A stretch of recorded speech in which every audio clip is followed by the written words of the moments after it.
Good evening.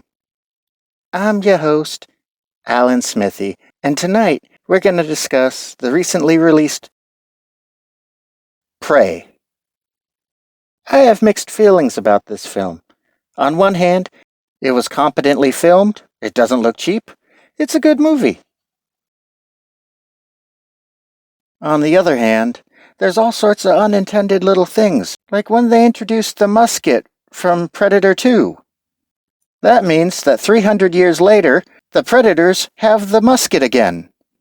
I can't help but think that means the predators come back and kick the shit out of the entire tribe and take the weapon back. It doesn't leave me a lot of other options, really.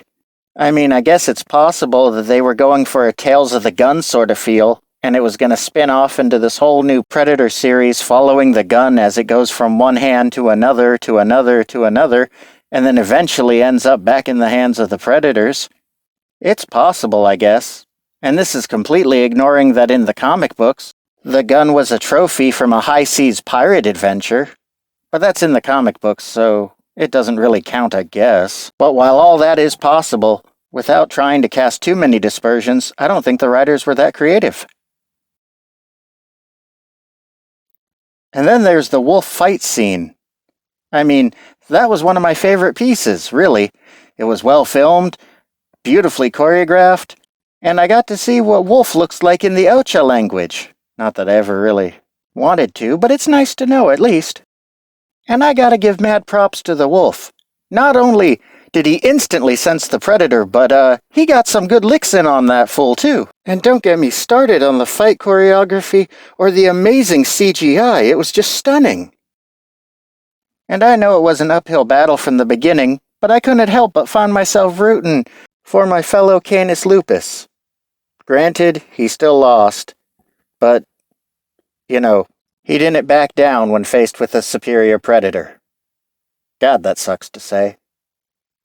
And there is a sort of bent pride knowing that he is going to be taken as one hell of a trophy. Rest in peace, brother. Rest in peace. Then there's the fact that it was kinda one note, and you could tell it was a modern movie, but, it wasn't bad. I liked it. I really did. The biggest shock for me, though, is that the main character of the film carried an unmistakable resemblance to my sixth wife. But what are you gonna do, huh? All in all, Prey wasn't bad. It was worthy. A good movie, but not the best. I give it 2 shakes and a big finish. What else can I say except thank you and good night?